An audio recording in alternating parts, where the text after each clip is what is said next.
Hey, this episode is brought to you by the New England Journal of Medicine, the world's most widely read, cited, and influential general medical journal.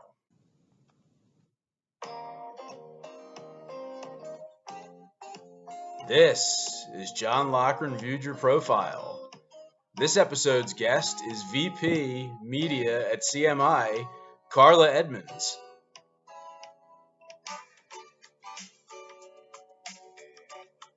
Welcome to John Loughran Viewed Your Profile, shot from multiple locations around my house as we're currently getting our hardwood floors refinished. I hope my 4-month hiatus accomplished what I was planning for it to do, which is leave you all eagerly waiting for a new episode to drop. Or it did the exact opposite and you've completely forgotten that this series even exists. Either way, we're back, guns a-blazing, and excited to put out a new episode. So what's new? 2022 is off to a fast-paced start. Lots of new stuff going on at DG Connect, which all of you in media will be hearing about from me ad nauseum. But it's all really cool, and I'm pumped for our future.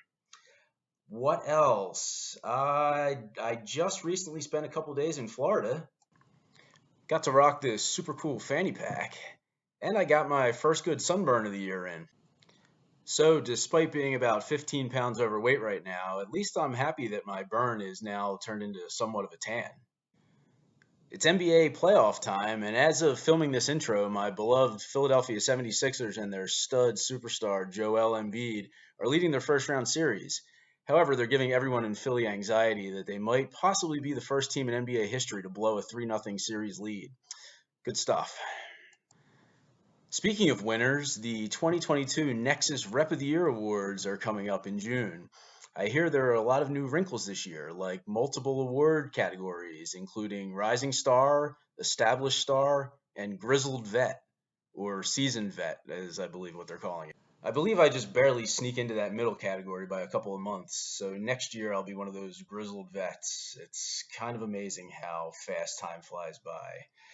Anyway, there's also an exciting new venue this year, and registration is officially open. The event is sure to sell out, so make sure to invite your guests and book your space now. Go to ammonline.org/nexus for more information. Also, media friends, we should be around the time where you start to vote. I believe it's blinded, but if you catch any keywords in there like handsome, intelligent, funny, charming, they could be very well talking about me. So vote for that guy. I have no shame in campaigning. I want to win this thing, and I want to win it bad. So whatever you can do, please help your boy out. So as good as a start as 2022 is off to, 2021 did end with some heartbreak. Our industry lost a beloved member in Jerry Lanzalotti. Jerry was a great guy with a larger-than-life personality. He was funny, smart, loved a good time, and always shot you straight. I was happy to see the outpouring of love that his family received from his numerous close friends, and especially the people that he touched within the industry. I definitely poured one out for Jerry. He's very sorely missed. Back to happy times, I'm excited to talk to my guest for this episode. She's someone that I've known for many years and has a great story. She's also a Nexus Awards committee member and an altogether good person. She is Carla Edmunds, VP Media at CMI. Welcome, Carla. Thank you. Hello. How you been? It's been a while. I've been well. It's been an interesting couple of years, but all is well. How about you? Yes, an interesting couple. That's the understatement of the century. Everything's good here. I'm good. Just busy with work. A lot of exciting stuff going on. A lot of family stuff. A lot of soccer. A lot of running around. A lot of tests for my oldest is in 5th grade, so she's wow, got all types of assignments and tests, and the last thing she wants to do is study, so we have to tackle her and force her to do it. She just wants to do stupid TikTok dances 24/7. Oh, they love that. That's the new thing. Yeah. I'm going to ask you about I want to know about your kids. I know you got a couple. I'm interested in how old they are and what they're into, but that's for later. Okay, all right. I gotta follow a very strict script here, otherwise I get all discombobulated. All right, let's follow it. So now like you said, the last couple of years have been crazy, but it's been a little while. I haven't done one of these in a couple months, so I'm back now, and This is my first one, I think, of 2022. Oh, wow. And I'm your first guest? Yeah, you're the first. I took a little hiatus. I needed to breathe a little bit and get caught up on things. But now I also wanted to like leave the audience wanting more, like that was kind of my, or they completely forgot about me. I have no idea. But how's 2022 been for you? 2022 has been really good. I think it started off well. Of course, new year, start off working out, fell off, back on it again. So let's see if I continue it up. Yep. I think overall it's been a really good start. Awesome. Yeah, no, I didn't even kid myself this year and make that one of my resolutions. I was hot and heavy on the Peloton for like 6 months when we first got it at the beginning of the pandemic. And I'm like the fattest I've ever been right now. And I'm happy. I'm enjoying life. Just enjoying life. Yeah. Enjoying life. I'm just enjoying life. Yeah, I have that love-hate relationship with the Peloton as well. Like, oh, you're a Pelotoner? I am. I haven't been on since the second week of March. So, I'm trying to get back on again. Who's your go-to trainer? Go-to trainer, I would say Tune to Tune Day. Okay. I enjoy working out with her. She's good. Yeah. I honestly, it's been so long since I've been on it. My wife does it religiously. She does it every single day. She's nuts. Good for her. We got to get like that. Yeah. But I don't even know if any of the trainers that I used to ride with are even still employed by the company, to tell you the truth. Oh, yeah, I have no idea. So I want to ask you some questions. We are on a committee together, but because I'm the master of segues. So talking about award shows, what did you think of the Chris Rock and Will Smith thing at the Oscars? That was pretty wild. It was definitely wild. I just wish that didn't happen. That's, my take on it. I definitely don't condone, violence. But for me, Chris Rock was saying a joke, and I don't think that it was meant maliciously. And I think that it was just, I think Will was dealing with some, just some other things that kind of probably escalated to that. So wish it didn't happen.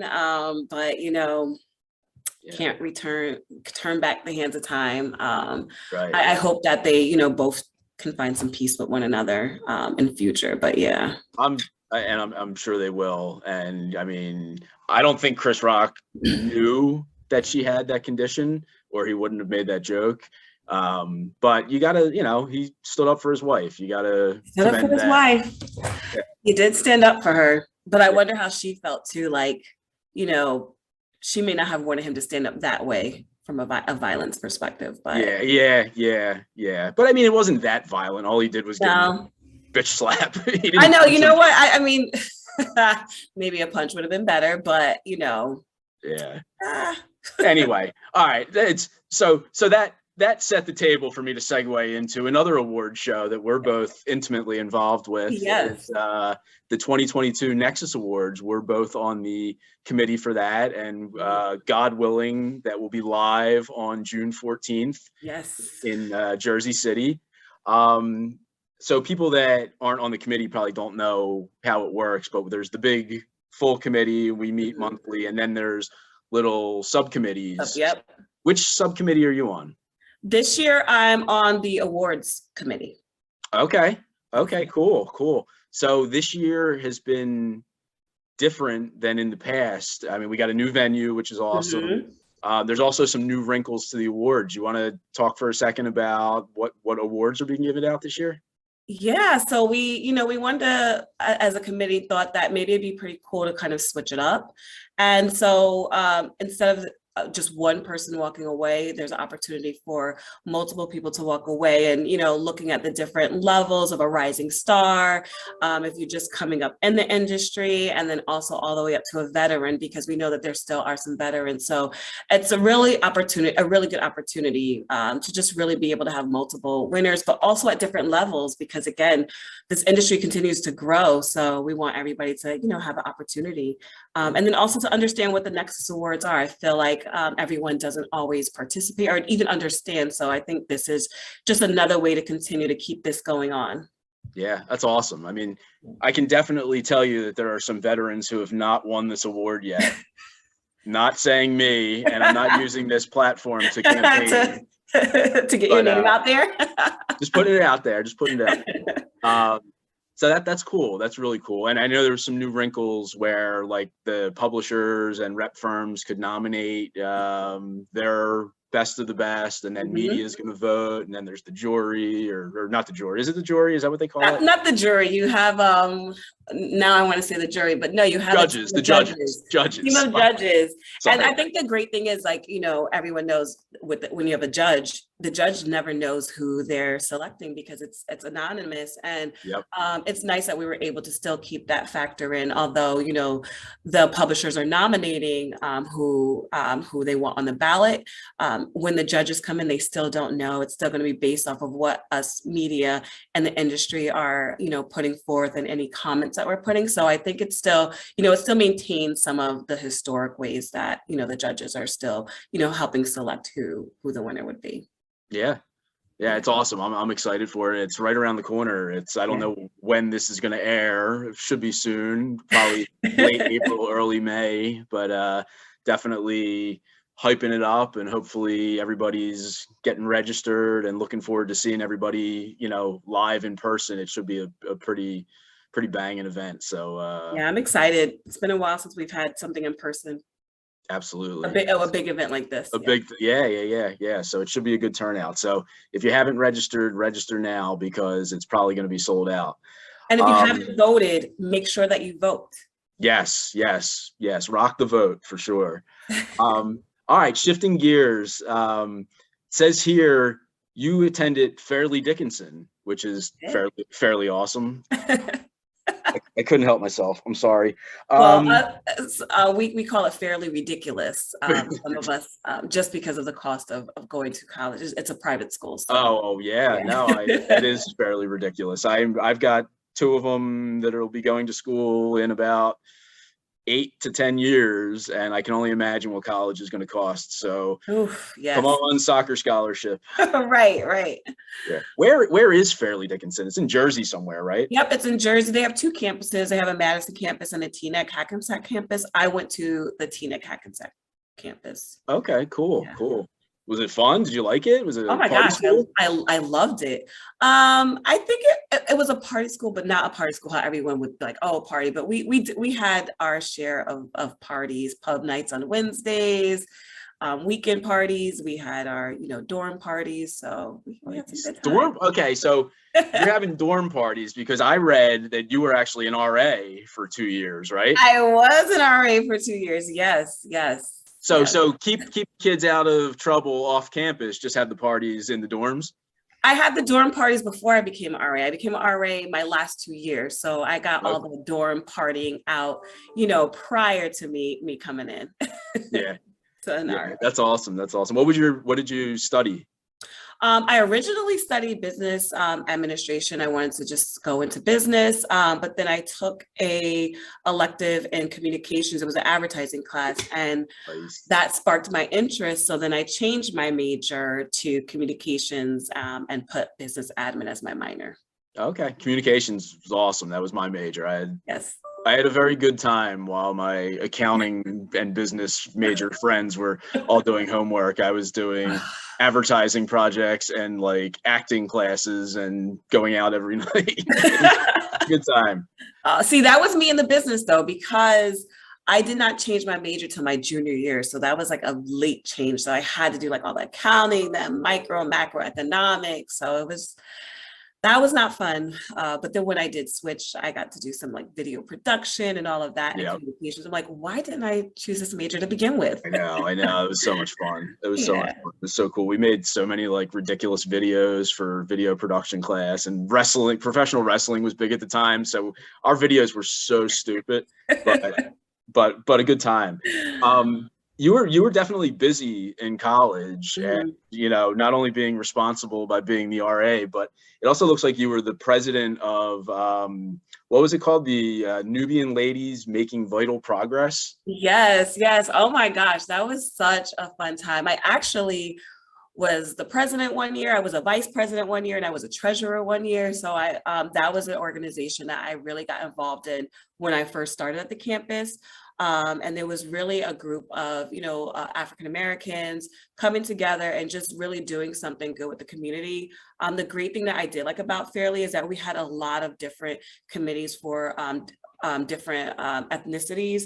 I chose the Teaneck Hackensack campus because it was so diverse. We had so many different people there, and they had their different groups. So we had like a big multicultural group, and the Nubian ladies would fall under it. And so we were under that big umbrella, and we did a lot in the community, where we did any type of volunteer work.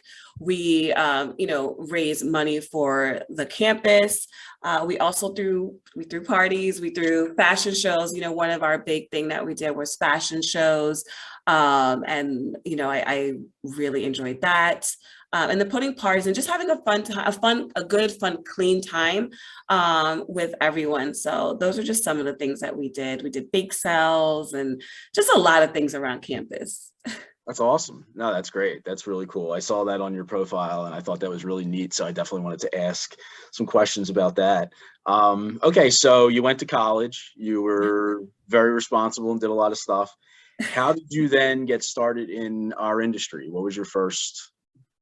I got started in this industry. I actually had an internship at this company called Eagle TV Sales.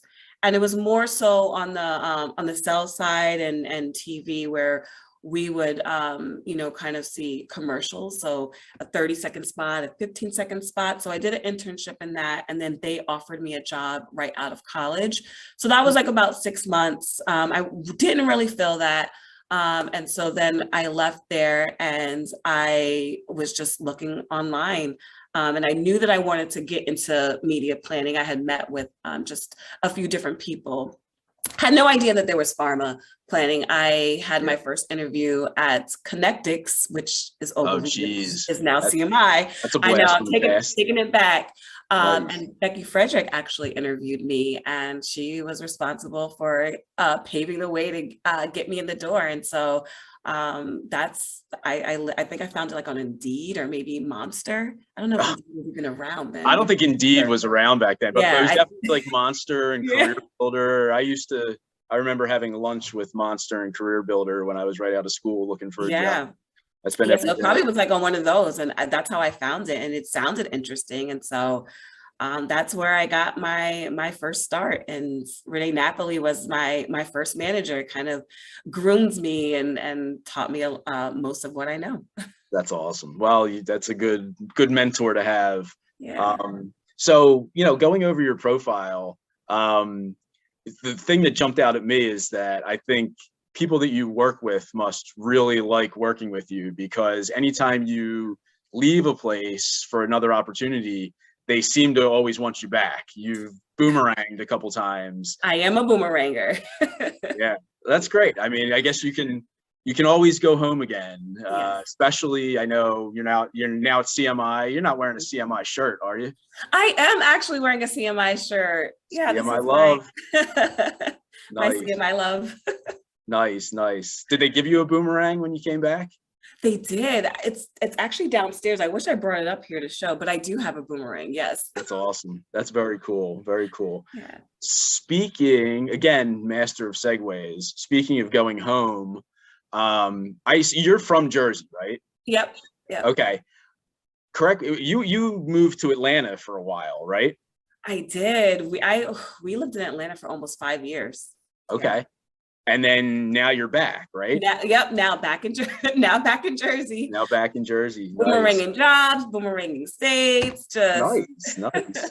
Oh, it's good. It's home is where the heart is. So I think you were telling me earlier, you had one of your kids when you were in Atlanta, right? Yep. Our son, he was born in Atlanta. Okay, so he must be young then if you were only there for 5 years. How old is he? He's 5. He'll be 6 this year. So when we moved back, he was 4, about to turn 5. Okay, cool. So I saw I call it research. Some people call it stalking, whatever. I was looking around the internet and I saw that you recently did an article in the Healthcare Marketers Exchange about, I guess, your first family vacation since the pandemic. Where'd you go? How was that? Was that cool? It, it was beautiful. We went to Rosemary Beach, Florida. So it's more on the Gulf side of Florida. It's about it's like by Panama City Beach area, Santa Rosa. So we were over there. And it was nice. We actually met up with our Georgia friends that we met in Georgia. Nice. We now do a yearly family trip with them. And so that's like our spot. So every July we tend to, kind of do that. And that's where we went. It was needed. It was our first trip after pandemic. So we had a great time. A little nerve-wracking with my son though, because I'm like, don't touch anything. Had hand sanitizer at the hip, like here. But I'm pretty sure I saw pictures of him and your daughter in the cockpit of the plane in the article, right? Yes, they were. The pilot was really nice. He let them come up and asked, like, oh, have you ever been up here? And they were like, no. So they let them go in, showed them all what the buttons were, how they flew the plane. So that was pretty cool. That's cool. I've never been in the cockpit of a plane. They never asked me when I Oh, got they in. never asked you? Oh, I'm Of course. sorry. Oh. Have you so that was in like July or something of last year, right? Yep. Have you gone anywhere since then, or you got any plans for the summer? We're going back this year in July with them. So that's Nice. going to be our plans this summer. Hopefully everything continues to stay well, but yeah. Nice. So you had told me when we started this that you had a hard stop, so we wanted to bang this out real quick. We got Yes. about 30 seconds. Anything else you want to say to the dozens and dozens of fans of this show? No, I have nothing else to say or add. I'm good. Good. Well, it's great. It's always great catching up, and I'm sure everybody's going to be excited to get to see what you've been up to. That's been a lot of the feedback on these things. Is it's been great to hear how so and so has been and what they've been up to. So I'm sure people are excited to hear what Carla Edmunds has been up to. And so now she's got to get back to work. I think you got a client meeting or something. So go do I that. do. And we'll catch up with you soon. All right, sounds good. Thank you. Okay, that's our episode. Hope to see you all in person real soon. Loughran for Nexus. Peace.